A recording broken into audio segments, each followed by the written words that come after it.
नमस्कार। 31 मई को होने वाले उपचुनाव को लेकर पूरी तैयारियां शुरू हो चुकी हैं और अपनी अपनी ताकत पूरी दिखाते नजर आ रहे हैं। आखिर 3 राज्यों में किसका पलड़ा भारी नजर आ रहा है और सबसे महत्वपूर्ण मानी जा रही है सीट उत्तराखंड की चंपावत सीट। आखिर किसका पलड़ा कितना भारी नजर आ रहा है, ओपिनियन पोल के आंकड़े यहाँ पर क्या निकलकर सामने आ रहे हैं, क्योंकि जनता तैयार है और चुनाव की पूरी तैयारी हो चुकी है। लेकिन जनता किसके पाले में अपना मत देने वाली है? इससे पहले पुष्कर सिंह धामी अपनी सीट हार चुके हैं और अगर उन्हें सीएम पद पर बरकरार रहना है तो चंपावत सीट पर एक बार फिर से यहाँ पर उन्हें चुनाव जीतना है, तब जाकर वो सीएम पद को बचा लेंगे। इस कारण बीजेपी अपनी पूरी दम दिखा रही है चंपावत सीट को लेकर, क्योंकि हाल ही में 4 राज्यों के उपचुनाव में बीजेपी को 5 सीटों पर यहाँ पर हार का सामना करना पड़ा। इसके अलावा एक लोकसभा सीट भी उनके हाथ से निकल गई। इस कारण बीजेपी पूरा दम लगा रही है, रिस्क नहीं ले रही। इस कारण से चंपावत सीट को लेकर बड़े बड़े दिग्गज नेता यहाँ पर चुनावी मैदान में उतर चुके हैं। जबकि कांग्रेस की अगर बात की जाए तो कांग्रेस के लिए यहाँ पर एक बड़ी यहाँ पर सीट हो सकती है। अगर कांग्रेस यहाँ पर सीट पर जीत हासिल करती है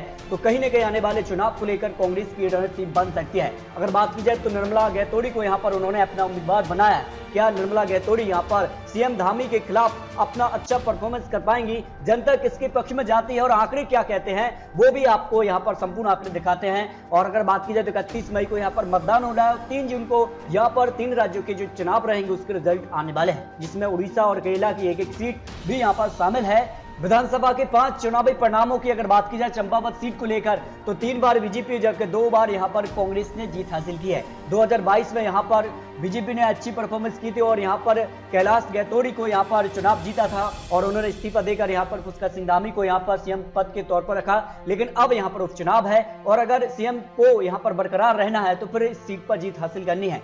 इसके अलावा बात की जाए तो 2017 में भी यहाँ पर जो है यहाँ पर बीजेपी ने ही जीत हासिल की थी। इसके अलावा 2012 में कांग्रेस ने जीत हासिल की, 2007 में बीजेपी और 2002 में कांग्रेस ने जीत हासिल की। तो क्या कांग्रेस यहाँ पर पलटवार कर पाएगी? नहीं। इसको लेकर क्या चुनावी आंकड़े रहे हैं जो अनुमान यहाँ पर निकलकर सामने आ रहा है? अगर बात की जाए तो 2000 जो चुनाव रहा था उत्तराखंड को लेकर, यहाँ पर बीजेपी सबसे बड़ी पार्टी बनी थी और हार और जीत का अंतर 5304 वोटों का रहा था। लेकिन इस बार जो स्ट्राइक रेट है, जो अनुमान लगाया जा रहा है कि बीजेपी 60% यहाँ पर मानना रहा है लोगों का और कांग्रेस को 40% की यहाँ पर वो जीत सकते हैं। क्योंकि यहाँ पर बात की जाए तो जिस प्रकार से यहाँ पर पुष्कर सिंह धामी हो, 4 धाम यात्रा को लेकर हो या फिर बड़े बड़े जो ऐलान रहे हैं उसको लेकर यहाँ पर पुष्कर सिंह धामी बड़े बड़े प्रचार कर रहे हैं और बड़े बड़े दिग्गज नेता भी यहाँ पर चुनावी मैदान में है। तो पलड़ा यहाँ पर कहीं ना कहीं जो माना जाता है कि सत्ता पक्ष को मिलता है उपचुनाव का, तो इस कारण से उत्तराखंड की सीट बीजेपी के पाले में जाने का अनुमान हो सकता है। इसके अलावा अगर बात की जाए तो उड़ीसा की सीट राजा राजनगर की अगर सीट की बात की जाए तो बीजू जनता दल ने यहां पर जीत हासिल की थी और माना जा रहा है कि बीजू जनता दल को ही इस बार